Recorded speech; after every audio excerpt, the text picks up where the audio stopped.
Olá, caríssimos e caríssimas, vamos para mais um vídeo do nosso canal Liderança Cristã. Nós vamos falar a respeito do estresse. Quem nunca, hein? O que é estresse? Bom, estresse é identificado pela medicina como desgaste da alma e das emoções, esgotamento físico e mental. Geralmente as pessoas não apresentam nenhum problema físico comprovado nos exames. É conhecido como a doença do século, psicossomática, doença da mente. Aparece como desgaste das emoções, da mente e do físico. O estresse é detectado em todas as idades e em todas as classes sociais. E o estresse na liderança? As atividades do líder têm que estar em equilíbrio. Podemos correr o risco de estar tentando fazer até mais do que Deus requer de nós. Colocamos como objetivo aquilo que queremos alcançar e esquecemos de perguntar a Deus qual é a sua vontade. Temos o equilíbrio nas atividades espirituais, que são ministério, nas atividades pessoais, família, estudos, nas atividades físicas, lazer, férias, descanso, nas atividades mentais, conhecimento, cultura, assistir um bom filme, uma peça. Ninguém pode concentrar todas essas atividades ao mesmo tempo. Então, nós priorizamos algumas e abandonamos outras. Bom, o contrário disso, com certeza, nos leva ao esgotamento. E Jesus nos propõe um equilíbrio. Lucas 8, 22 ao 23, Mateus 26, 36, João 2, 2, João 7, verso 10. O nosso limite, ele deve ser respeitado. Por quê? O nosso organismo tem um limite e temos que respeitá-lo, porque até Deus instituiu o dia do descanso. Gênesis 2, 2 ao 3. A nossa capacidade de trabalho é limitada, porque Deus não criou super-homens, mas homens do pó da terra. Devemos concentrar nossa mente e emoções em um projeto de cada vez. Devemos conciliar o trabalho, o lazer, a alimentação e o sono. Mas o que fazer quando estiver esgotado? Primeiro, volte às bases da sua vida em Cristo. Como que a gente faz isso? Palavra de Deus. Dedica o seu tempo. Templo e tempo. Encha a sua mente. Volte à oração. Converse com Deus diariamente. E também tenha comunhão. Compartilhe com os irmãos que se identificam com você e já vencer esse problema. Segundo, fazer só o que Deus requer de você. Terceiro, reavalie o seu tempo e prioridades. Quarto, entregue o controle de tudo na mão de Deus. Quinto, confie que os seus auxiliares também possam fazer um bom trabalho sem a sua presença. Muda a sua agenda. Sétimo, procure conselheiros que passam pela mesma situação ou passaram pela mesma situação e foram vencedores, comprometidos com Deus e têm vida no altar. E como é que eu posso receber ajuda? Primeiro, admitir. Eu realmente preciso de ajuda. Admita para Deus e para o próximo, porque Deus começa a operar quando chegamos aos nossos limites. Vamos falar agora da doença da alma. A depressão é o mal que mais ataca as mulheres e cresce muito entre os homens, mas já pode ser tratada com sucesso pela medicina. A medicina é muito, muito mais profunda e resistente do que uma tristeza. Alguns dos seus sintomas, que podem vir todos somados, melancolia, desânimo, incapacidade de se concentrar, desinteresse pela vida, sentimento de culpa, sensação de inutilidade. O psiquiatra americano Peter Wimbrow, da Universidade de Califórnia, propôs recentemente uma imagem bastante sugestiva para podermos descrever essa doença. Para se ter uma ideia do que é uma depressão severa, tente entender o desconforto de várias noites sem dormir misturado com a dor causada pela perda de um parente querido. Depois imagine a sensação de esse torpor que nunca vai acabar. Isso é uma crise depressiva. Depressão grave é a dor que fica, mesmo quando o problema vai embora. É a melancolia profunda que não se despede nem quando o namorado volta. Ela não é provocada por infortúnios da vida, nem pode ser curada com situações prazerosas. O depressivo crônico que tem dívida e se livra do débito quando ele ganha na loteria, ele pode não se livrar da tristeza. Depressão severa é uma doença, um desarranjo na química cerebral que precisa e, felizmente, pode ser tratado com remédio e psicoterapia. Segundo a Organização Mundial de Saúde, a OMS, ela se tornou, no ano passado, o mal mais comum entre as mulheres, superando câncer de mama e doenças cardíacas. Em 2020, será a segunda doença ou a segunda moléstia que mais roubará anos de vida útil da população em geral. Ficará atrás apenas das doenças do coração. Como ainda não surgiu algum tratamento preventivo, os médicos dão como certo que vão surgir em torno de 2 milhões de novos deprimidos clínicos no mundo a cada ano. Só no Brasil, são mais de 10 milhões de sofredores patológicos. Como tudo o que diz respeito à depressão, o fato de as mulheres serem vítimas mais frequentes do mal ainda não é totalmente explicado. As mulheres costumam ser consideradas mais suscetíveis aos climas emocionais que os homens. Mas a depressão? Por quê? No caso específico da depressão, descobriu-se que os neurônios das mulheres são banhados com quantidades menores de uma substância-chave no controle do humor e das sensações de bem-estar. Essa substância, a serotonina, é mais abundante no cérebro masculino do que no feminino. Como as crises depressivas coincidem com a diminuição na concentração dessa substância no cérebro, os pesquisadores acham que encontraram uma boa pista para explicar a maior suscetibilidade nas mulheres diante deste mal.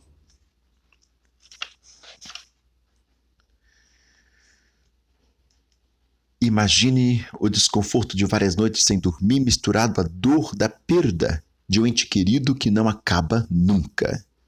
Depressão é isso, explica Wimbrow. Só para a gente frisar. A americana Lucy Puryear, diretora da clínica feminina,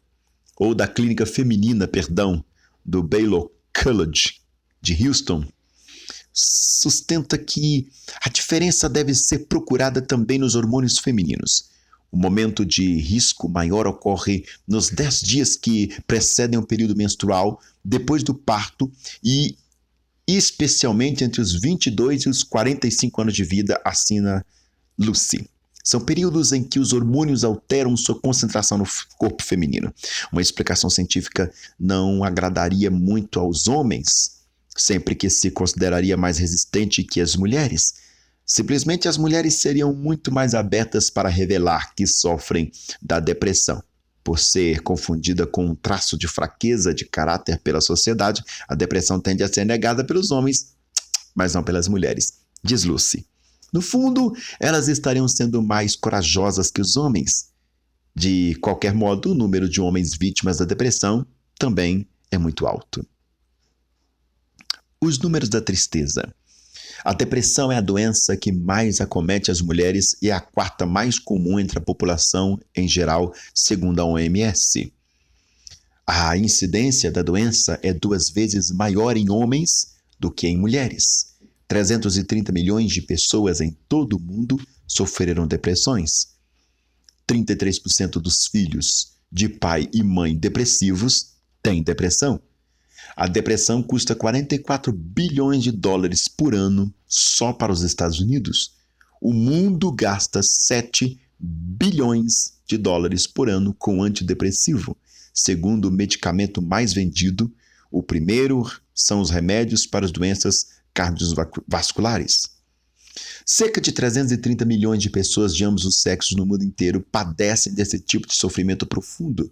São 2 Brasis de vítimas de todas as idades, classes sociais e raças mergulhadas numa melancolia atroz que altera seus hábitos de vida, afastando-os do convívio social e do trabalho.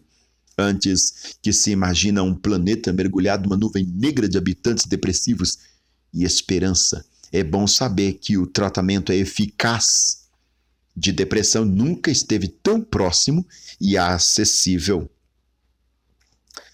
Nos últimos 10 anos, o diagnóstico e o ataque médico à doença avançaram mais rapidamente do que em toda a história anterior da medicina.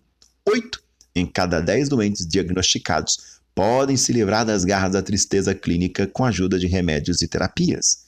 Os avanços no diagnóstico foram os mais notáveis E os psiquiatras são capazes hoje de reconhecer com segurança o que é a depressão clínica entre os sintomas físicos e mentais mais intricados. O problema, que antes passava por psicose, crise de astenia, cansaço crônico, tristeza sem causa ou simplesmente fraqueza de caráter, hoje pode ser isolado corretamente como depressão clínica e devidamente tratado. Você está deprimido? É a pergunta que não quer calar. Os médicos relacionam 9 sintomas para identificar a depressão. Depressão. Quem apresentar pelo menos 4 deles deve procurar ajuda especializada. Primeiro, dificuldade para se concentrar. Segundo, autoestima reduzida. Terceiro, sentimento de culpa. Quarto, falta de perspectiva de futuro. Quinto, ideia recorrente de suicídio e morte. Sexto, perturbação do sono. Sétimo, alteração de apetite. Oitavo, perda de interesse e alegria. Nono, sensação de cansaço. As várias faces do mal? O mau humor permanente que passa a ser marca registrada da pessoa pode ser uma forma clínica de depressão. A pessoa vive normalmente, trabalha, vai à festa, mas enxerga o mundo sempre pelo pior lado. Quando a amargura começa a atrapalhar os relacionamentos e o trabalho, é hora de procurar ajuda. Sintomas claros de depressão são a sensação de desconforto, a irritabilidade, a fadiga, a apatia e a perda de prazer que desabam sem motivo identificável. As crises duram no mínimo 2 semanas. A pessoa sofre, mas consegue levar uma vida normal. Tristeza profunda, desencadeada por doença, perda de uma pessoa querida ou algum trauma, só é depressão se não for embora em 2 ou 3 semanas. A depressão clínica, que necessita ser tratada com urgência, é visível no corpo e nas atitudes do doente, que perde o apetite, o sono e tem dores generalizadas. Nada desperta interesse ou alegria. Ideias sombrias e de suicídio são frequentes. Um tipo especial. Quando o humor do paciente oscila entre 2 polos, alternando o período de excitação com outros de depressão, os médicos dizem que o paciente é maníaco-depressivo ou bipolar. O tratamento deu um salto evolutivo. As primeiras pílulas surgidas para essa finalidade na década de 50 provocaram efeitos colaterais tremendos, como diarreias e problemas de visão. As novas gerações de medicamento, entre eles o mais conhecido é o Prozac, conseguiriam suprimir ou suprir a maioria dos sintomas indesejáveis. Até o caso de crises profundas, aquelas em que o paciente se encontra à beira de tentar suicídio, tem salvação na medicina moderna. A depressão deixou de ser um flagelo, cercado de preconceitos para ser uma doença controlável, afirma Antônio Egídio Nardi, psiquiatra da Universidade Federal do Rio de Janeiro. Confortável apenas? Sim. Os médicos preferem falar em cura permanente apenas para uma porcentagem pequena de paciente. Dados mais recentes do Instituto de Saúde dos Estados Unidos, o NIH, mostra que, ao longo prazo, 7 em cada 10 pacientes que reagem bem aos medicamentos no começo do tratamento precisam ter suas dosagens aumentadas ou drogas mudadas para que os benefícios perdurem. A história do estudante gaúcho André Pedroso, de 17 anos, é uma lição sobre os estragos provocados por uma depressão. Abre aspas. Fazia 1 ano que meu pai tinha morrido por causa de um derrame cerebral. Ele era rígido, mas eu me dava bem com ele. 1 ano depois comecei a cair. Ficava triste, deprimido, meu rendimento na escola baixou. Durante a depressão perdi a vontade de sair de casa, ficava 3, 4 dias trancado em meu quarto, completamente no escuro, dormindo, assistindo a televisão. Perdi a fome e emagreci 12 quilos. Nem trocava mais de roupa. Fiquei agressivo e quando ia à escola arranjava briga por qualquer besteira. Minha namorada sumiu e perdi também meus amigos. Achei que era hora de procurar um médico. Fui a um psicólogo, mas ele só perguntava se eu usava drogas. Comecei a melhorar depois que larguei a escola. Estou indo a um psiquiatra, o único que não pediu que minha mãe fosse lá primeiro. Aos poucos, comecei a fazer pequenas tarefas que me davam prazer, como pintura. e comecei a voltar a sair de casa. Hoje eu levo uma vida igual a de qualquer outro adolescente. Fecha aspas. A grande maioria dos deprimidos passa a vida sofrendo e morre sem ter uma ideia precisa sobre o tipo de doença que foi vítima e sem procurar um tratamento médico. 9 em cada 10 pessoas afetadas pela depressão não sabem que têm uma moléstia específica. Não é difícil entender por quê. A dor de uma unha encravada dispensa reflexões. Uma úlcera no estômago, além de anunciar fisicamente de forma indutível, pode ser detectada sem exames de laboratórios, ou em exame de laboratório, melhor dizendo. Com a depressão é diferente. Ela não pode ser auscultada pelo estetoscópio, revelado em radiografia, nem observada em exames de laboratório. Não. Localizada na parte mais nobre do cérebro, ou do corpo, o cérebro, ela se esconde em meio aos 100 bilhões de células neuronais, ou neuronais. Isso mesmo, essa palavra horrorosa, né? Confunde-se com os pensamentos mais abstratos e com as emoções mais profundas. Metaforicamente falando, tem raízes na própria alma. É uma doença hídrica, embora possa ser reduzida a um problema bioquímico e atacada com sucesso pelos remédios, será sempre um mistério. Retomando o depoimento, minha vida se tornou um pandemônio, cometia erros primários e a minha cabeça doía, sofria paralisia parcial do corpo, só então eu procurei um médico. É o que diz Rosimeire, de 33 anos, dona de casa.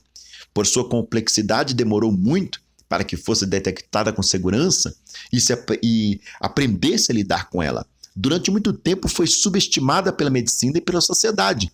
Mesmo com o melhor acompanhamento médico, e isso pode ainda acontecer. Em São Paulo, Duda Molinos, 33 anos, um dos mais requisitados maquiadores de moda do país, passou 10 meses horrorosos. Vomitava sem parar, desesperou-se buscando novos tratamentos para o estômago, tudo em vão. O desconforto só aumentava. Abre aspas. Devem ter passado 10 anos de depressão até começar a sentir reações físicas.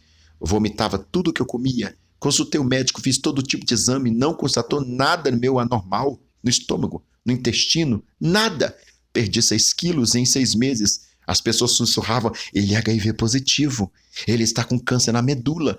Isso me fazia ainda sentir pior. Não havia dia ensolarado, nem trabalho interessante. Eu não sentia o menor prazer, achava que ia morrer. Depois de 10 meses de tortura e de pesquisas para resolver meu problema de estômago, meu médico me encaminhou a um psiquiatra. Seu diagnóstico? Eu estava profundamente deprimido. 15 dias depois de medicado, parei de vomitar. Minha cabeça também mudou, o remédio me trouxe vida de volta e eu resolvi vivê-la. Vamos trabalhar então uma perspectiva agora final, personalidade depressiva? Abraham Lincoln, um exemplo disso. Presidente americano, um dos seus amigos o definiu como o rosto mais sombrio e melancólico que vi em minha vida. Diane Spencer, a princesa da Inglaterra, foi uma das pioneiras do uso do Prozac. Ernest Hemingway, escritor americano, internado 2 vezes em hospitais psiquiátricos por causa de crise depressiva, e suicidou-se em julho de 1961. Fernando Pessoa, poeta português, assumia várias personalidades literárias. Só teve uma namorada na vida e um dos seus heteronômios dispensou com uma carta malcriada, né, melhor dizendo, uma carta grosseira. Kurt Cobain, cantor de rock americano, uma das suas últimas composições deixava clara sua intenção. Eu me odeio e quero morrer. Suicidou com um tiro na cabeça em abril de 1994.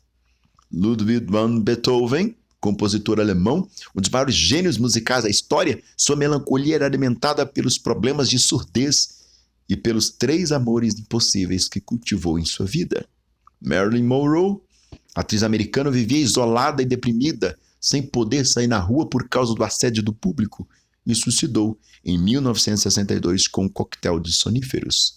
Mike Tyson, pugilista americano, uma comissão de psiquiatras analisou o boxeador no ano passado e diagnosticou o problema de depressão e autoestima. Ulisses Guimarães, grande político brasileiro, sofria com oscilações constantes de humor, diagnosticado como maníaco depressivo, tratou-se com doses de carbonato de lítio. É isso. Esse tanto de exemplo que nós temos. E aí?